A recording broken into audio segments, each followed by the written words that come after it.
Hello viewers, আসসালামু আলাইকুম। 360 technology নতুন একটি ভিডিওতে আপনাদের স্বাগতম। আজকের ভিডিওতে আমি আপনাদের দেখাবো আমার একটি পুরাতন স্পিকার ছিল সেটা নিয়ে। তো সেটা প্রায় 10-12 বছর আগের স্পিকার ছিল, সেটাকে আমি এর আগে চেঞ্জ করে কিছু মডিফিকেশনও করেছিলাম।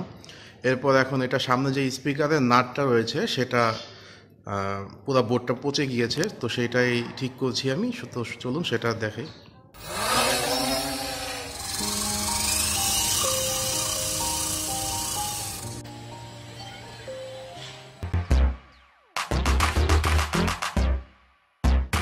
ভিউয়ার্স, এটা ছিল আমার মূলত স্পিকারটি। এটা আমি নতুন করে ঠিক করেছি, তো সেটা আমি আপনাদের দেখাচ্ছি। প্রথমে দেখাই আমার স্পিকারটা এটা ছিল। তো এটার যে নেটটা, এই নেটের নিচে যে স্পিকারটা লাগানো, স্পিকারটি সম্পূর্ণ আর কি যে বোর্ডটির উপর লাগানো, সেই বোর্ডটি পচে গিয়েছে। তো স্পিকারটি যখন বেস দেয়, তখন স্পিকার যখন বেস হয় সেই সময় এই স্পিকারটি বের হয়ে আসে। এই কারণে প্রপার সাউন্ড দিয়ে এটা বাজানো সম্ভব হচ্ছে না।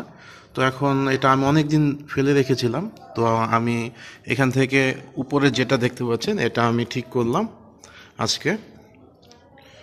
তো এখানে আমি বোর্ডটি পুরা ফেলে দিয়েছি। এখানে একটা টুইটারের লাইন লাগাতে হবে, টুইটার। তো এখানে আমি টুইটারের জন্য একটা হোল করে নেব পরবর্তীতে। আমি এখনও যে টুইটারটি লাগাবো সেটা আমি এখন আনতে পারিনি, এনে তারপর এটা হোল করব, দেন লাগাবো। আর স্পিকারটা আমার পূর্বেই ছিল, JBL এর 4 ইঞ্চি ভয়েস কলের একটা স্পিকার। এখানে আমি বোর্ডটি লাগিয়েছি নতুন করে সামনের। আর ভিতরে কিছু কার্ড দেখতে পাচ্ছেন, এগুলো আমি কিছু প্লাই লাগিয়েছি। কেননা ভিতরের বোর্ডগুলোও যে পূর্বের বোর্ডগুলো ছিল সেগুলো পাতলা ছিল। আর যেহেতু আমার স্পিকারটাও আমি আপডেট করেছিলাম, আগের স্পিকারটা খুবই নর্মাল ছিল, আমি স্পিকারটা আপডেট করা এটা আর কি একটু বক্সটা একটু মোটা দরকার, এই কারণে আমি এখানে ওয়েট বাড়িয়েছি। এখানে একটা ছিদ্র ছিল বেস বের হওয়ার জন্য, সেটা আমি বন্ধ করে দিয়েছি। এটা সামনে দিয়ে ছিদ্রগুলো করব, নতুন করে 4টা ছিদ্র করব।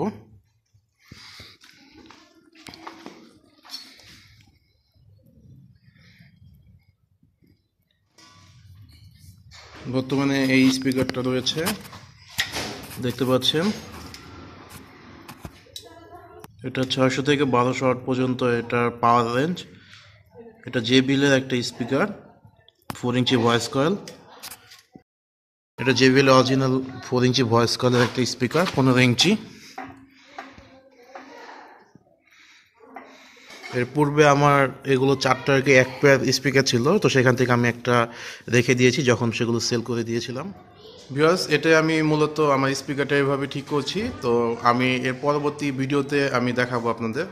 আর এছাড়াও আমার যে মেশিনটি রয়েছে, আমি এর পূর্বে আপনাদের একটি ভিডিওতে দেখিয়েছিলাম যে আমার মেশিনটিও নষ্ট হয়ে গিয়েছে।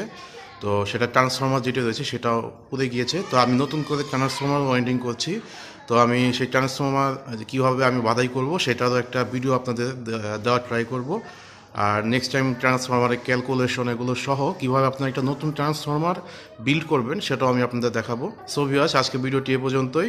দেখা হবে পরবর্তী ভিডিওতে। এ পর্যন্ত সবাই ভালো থাকবেন, সুস্থ থাকবেন। আল্লাহ হাফেজ।